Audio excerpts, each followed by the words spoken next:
नमस्कार, SDF live India में आपका स्वागत है और आपके साथ मैं हूं गौरव सिन्हा। सीएम नीतीश कुमार बिहार के युवराज को खुले मन से सत्ता सौंप देंगे और कमंडल लेकर चल पड़ेंगे।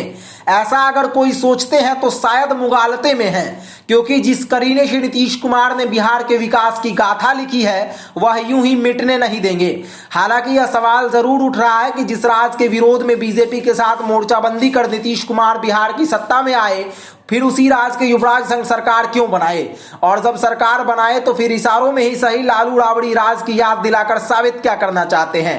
नीतीश कुमार भले ही इस सवाल का जवाब सीधे तौर पर देने से बचते रहे हों, लेकिन रह रहकर वह लालू राबड़ी को आईना दिखाकर यह साबित जरूर कर देते हैं कि वह आसानी से बिहार की सत्ता हाथ से फिसलने नहीं देंगे। वह ताउम्र अपने दम पर बिहार की सत्ता चलाते रहना चाहते हैं। 2005 से पहले कुछ था क्या? यह सब हम ही न किए। जब से हम सत्ता में आए तब से एक एक काम कर रहे हैं। यह सब विकास का आइडिया मेरा है। गुरुवार को पटना में आयोजित उद्यमी योजना कार्यक्रम में उक्त बातें कहकर सीएम नीतीश ने 2005 के पहले के राज को याद कराया। उन्होंने उद्योग मंत्री समीर महासेठ की तरफ इशारा कर कहा कि आप मेरा बतवा सुनते रहिएगा, तब आगे कुछ करते रहिएगा। सीएम द्वारा कही गई इन बातों को इसीलिए भी हल्के में नहीं लिया जा सकता है क्योंकि वह वर्तमान समय में राजद के साथ मिलकर सरकार चला रहे हैं। इसके पहले भी वह एक कार्यक्रम में कह चुके हैं कि बिहार सरकार की उपलब्धियों का श्रेय किसी पार्टी को नहीं लेना चाहिए। उद्यमी योजना कार्यक्रम में नीतीश कुमार जब यह सब बोल रहे थे तो उनके पीछे ना ही कोई उन्हें टोकने वाला था और ना ही कोई रोकने वाला। मतलब साफ था कि किचन कैबिनेट की रजामंदी के बाद वह अपने मन में जो स्क्रिप्ट लेकर आए थे उसी स्क्रिप्ट के अनुसार धारा प्रवाह बोल रहे थे, जबकि कायदे से सरकार में शामिल उप मुख्यमंत्री तेजस्वी को भी उद्यमी योजना के विकास का श्रेय दिया जाना चाहिए था। इस कार्यक्रम में नीतीश कुमार अपनी उपलब्धियां गिना रहे थे और इशारों में लालू राबड़ी शासनकाल को कोसते हुए यह भी जता रहे थे कि बहुत लोग उस दौर को भूलते जा रहे हैं। वैसे इस तरह का नजारा पहली बार देखने को नहीं मिला है। बेंगलौर की बैठक के बाद लालू ने जब से दूल्हे के तौर पर राहुल गांधी का नाम लिया है और राहुल गांधी के साथ मिलकर मटन पार्टी किया है, तब से नीतीश कुमार का तेजस्वी प्रेम झलकना तो बंद ही हो गया है। रह रहकर उनके मन की कुंठा भी बाहर निकलने लगती है। नीतीश कुमार को इस बात का इल्म हो गया है कि प्रधानमंत्री बनने का उनका सपना तो साकार होगा नहीं, और अगर सीएम की कुर्सी तेजस्वी को सौंप दिया तो फिर होगा क्या? शायद कोई नाम लेने वाला भी नहीं मिलेगा।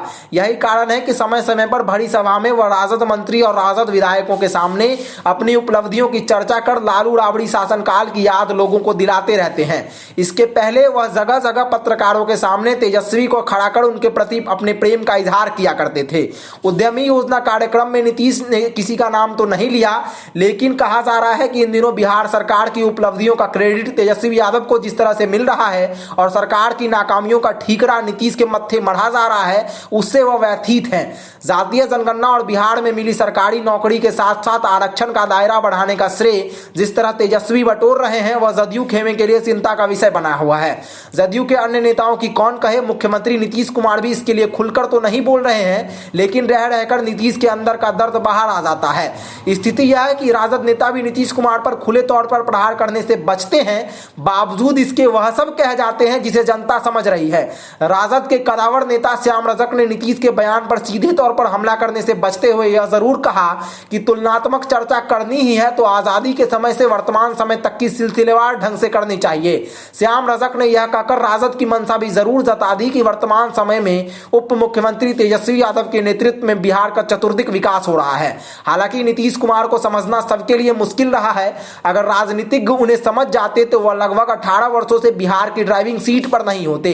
पलटी मार मार कर ही सही, बीते 18 वर्षों से वह सीएम की कुर्सी पर काबिज है। इतना ही नहीं, बिहार की राजनीति उनके इर्द गिर्द ही घूमती रही है।